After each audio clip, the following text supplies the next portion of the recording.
Gaster, the man who speaks in hands and the royal scientist before Alphys, only known about through his 4 followers, only appear in certain timelines of the game. With him being shattered across time and space, he must share some connection with the other 2 characters that seemingly straddle time and space, Flowey and Sans, and indeed he does in the form of his Gaster blaster. Entry 17. It says the following: darker yet darker, the shadows cutting deeper, photon readings negative. This next experiment seems very, very interesting.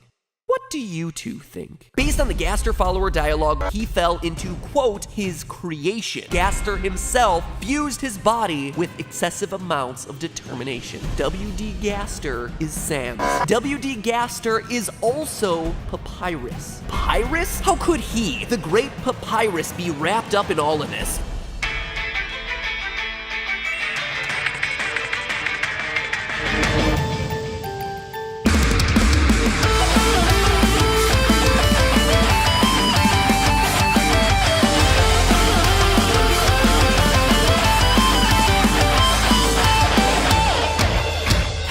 Internet, welcome to Game Theory and to part 3 of the Who is Gaster trilogy. Last time I left you with an absurd claim that Sans and Papyrus are the 2 halves of Gaster's fractured brain. It is, without question, one of the most extreme claims that I've ever made in the history of this show. And I have claimed that the FNAF story has been wrapped up like no less than 5 times, so it's pretty bad. And so far I'd say I've done a fairly good job of covering the literal butt-ton of information on how Sans fits into all this. His connection with the True Lab, his knowledge of bending time and space, his desire to go back, his serif-laden font that appears when he falls asleep, his theme song's connection with Goner Kid, the Gaster blasters, the secret room behind his house, the bros appearing out of nowhere to assert themselves, Sans' irrational hatred towards humans, the whole Shire in his 2 halves to create a single entity thing. All of that. Do you see now why this had to be in 3 parts? And that's only a portion of everything that we've covered. But today, it's time to get scientific with the Skelebros. Because when you stop and look at some of the weird details that Toby Fox included about these 2 characters, you start to realize that their connection goes much deeper than just being mere brothers. Oh, and I'm not done. We're concluding this whole 3-episode series by revealing the fact that Papyrus isn't nearly as naive as he lets on. Sure, he may play innocent enough, but behind that basketball shoulder pad wearing, spaghetti loving, Starman posing, cool dude facade is someone who is deep with Sans and Alphys and the Gaster experiments. These 3 game theories are a trilogy bigger than Mass Effect, and hopefully with a more satisfying ending. Star Children, really?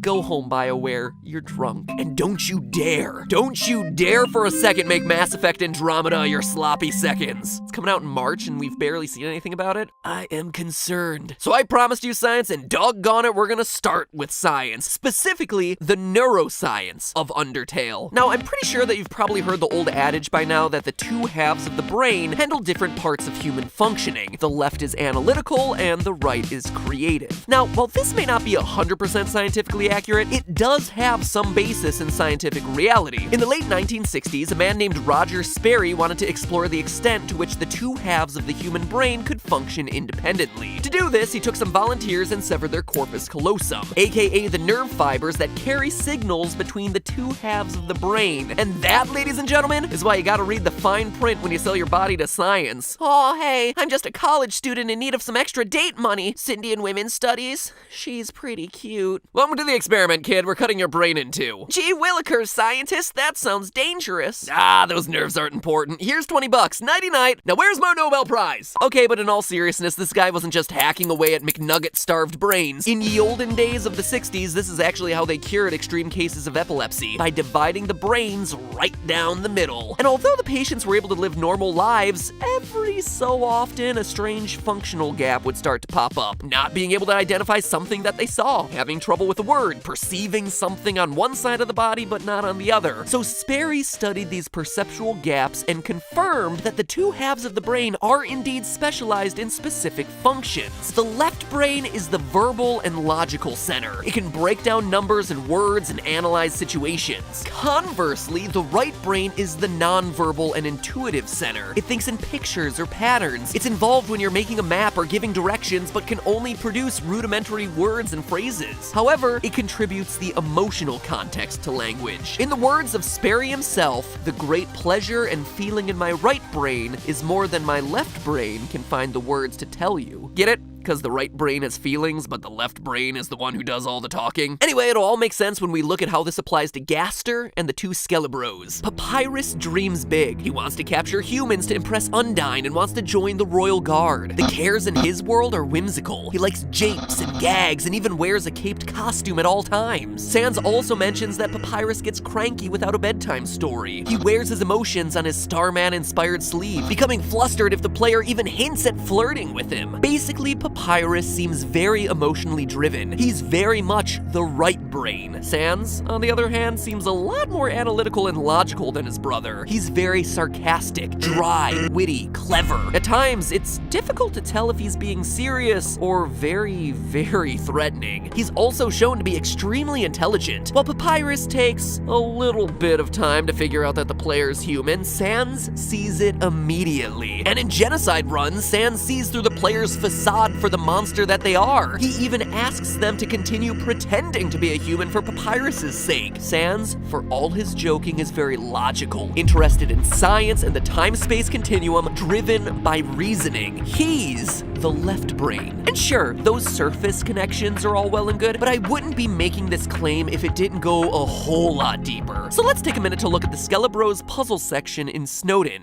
Throughout this iconic section of the game, Papyrus and Sans present you with various challenges to block your progress. Papyrus's challenges are all spatially focused, doing things like forcing you to map out a walking path so as not to step on the same switch twice, puzzles that require the right brain to solve. On the other hand, the one challenge that Sans presents you with, the Monster Kids word search, a language-based task, is one specifically oriented from the left brain. So are the left and right halves of your mind blown yet? Well, if not, it keeps going. One detail I always thought was weird was the game going out of its way to tell you which type of puzzle in the newspaper the two brothers find more difficult. Sans insists that the word search is harder, but Papyrus thinks that the word jumble is harder. A word jumble involves taking a series of letters, breaking them down and rearranging them to find the words that's made of those letters. It makes sense then that Papyrus, as the right brain, would find it more difficult. It's about forming words, a specifically language-based process, and why Sans, as the left brain, would find it easier. On the other hand, a word search, while still a left brain activity, involves identifying already existing words within a giant collage of letters. Since it's just identifying patterns of existing letters, it would make sense why the creative pattern-based Papyrus would find that easier, and why Sans would think it's a bit harder than the jumble. It's crazy, right, how these details line up? But if that still wasn't enough, even the humor of these two matches up with their appropriate brain hemisphere. Papyrus, as the right brain, would be much more prone to physical comedy, his so-called japes.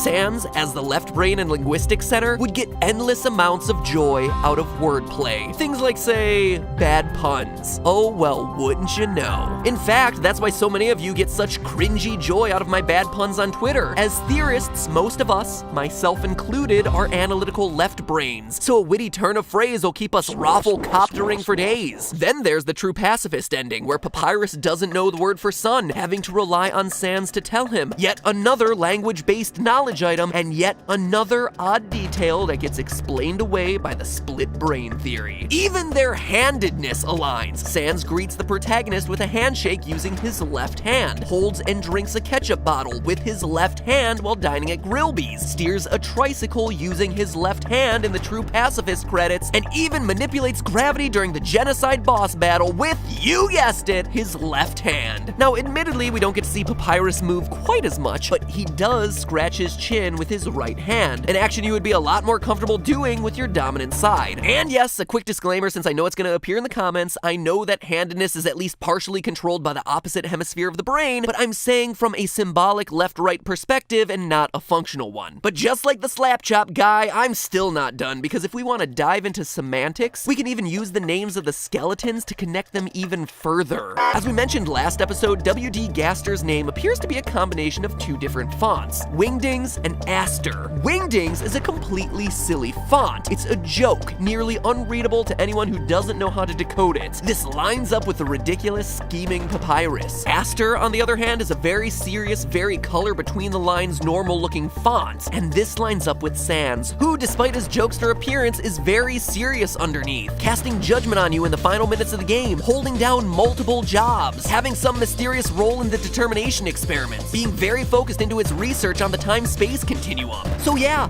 that's why I think the two halves of Gaster's mind are now embodied in the two Skelebros. When you actually take a step back and look at all the details that just fit into this theory, there's a lot of them. Their behavior fits unbelievably well. Their names and visual design are undeniably related. And in addition to everything else we've covered, the fact that the two brothers appeared out of nowhere and exist separately from the rest of the other monsters in Underground is also really telling. But it does leave us with one last question. Why would Sans be aware of their origins while Papyrus isn't? Papyrus seems ignorant to everything in the secret lab behind the house and didn't even know that Sans and Elfies had a history of working together. So why doesn't he have Gaster blasters or any knowledge of the time-space continuums? Anything like that? Well, who's to say he doesn't? For as innocent as he behaves, he's in just as deep as Sans. The evidence doesn't pop up too often, but every once in a while he'll slip and reveal just how much he really knows. First, similar to Sans, he clearly knows about different timelines and the ability to manipulate actions across them. After going to some extreme lengths across different saves and reloads to convince Sans that you're a time traveler, he finally gives you a key to his room to reveal the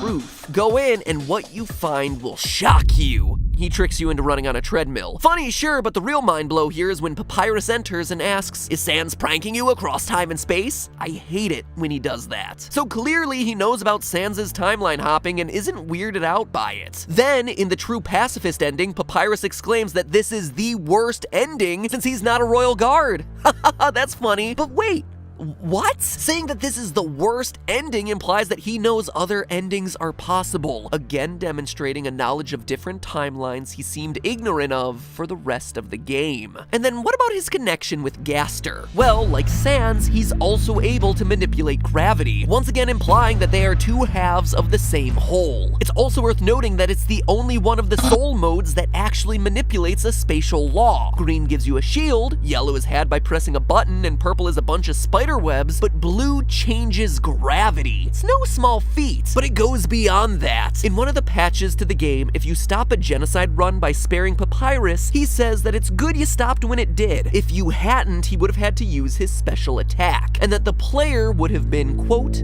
blasted. He then quickly changes the subject, but it's an odd choice of words, right? Blasted seems to imply him also having the ability to use a Gaster blaster. And just to clarify, his special attack is not changing the heart to blue because he starts referencing the special attack after turning the heart blue. And it's also not the giant bone that he uses to end the battle, since the annoying dog steals the special attack and he winds up having to use a normal attack which features that giant bone. It's also important to note that this odd detail was included in a patch to the game, especially when other details added during those exact same patches were making Gaster a more official part of the game experience. You no longer had to hack into the game's fun value in order to experience Gaster as a real part of the game's lore. Given all of those details, I think it's likely that Toby Fox was strongly hinting at us to believe that Papyrus also has access to Gaster blasters. And with that, we've reached the end. Literally everything in 3 episodes that I could piece together about how all these characters connect. And when I stopped and looked at all this evidence to write these episodes, the most sensible conclusion was one that I initially thought was absolutely absurd: that Sans and Papyrus are two halves of the Gaster whole. It was, quite honestly, the neuroscience bit and the fact that they appeared out of nowhere that sold me on it. Were they created when Gaster fell into his machine? Or were they present throughout the whole series of experiments? It's not really clear. I personally like to think the former, but the pictures in Sans's laboratory of 3 smiling faces with the quote, "never forget," seems to imply the latter. Either way, this is how our story and the theory ends, because as Toby Fox himself confirmed on Twitter, quote, "You've all seen the happiest outcome. Neither of them could fix the machine, no matter how hard they tried. No one can." Neither of them being the operative word there, because it means not just Sans, but both the brothers were involved in trying to fix the machine. The Skelebros wrote never forget on that picture because they don't want to end up like Goner Kid, or what Azrael warned them about, that by resetting the timeline over and over again, the memories start to fade from existence. They can't let themselves forget Gaster or their former origins, even though they'll never be able to bring him back or get their normal lives back, no matter how hard they try. It gives this game, even in the happiest, true pacifist ending, a new layer of tragedy, a new depth of story that is hidden to almost 82% of the game's players. It just shows how much care and love went into crafting this plotline, and gives testament to why everyone loves this game's story so very much. But hey, that's just a theory. A game theory. Thanks for watching.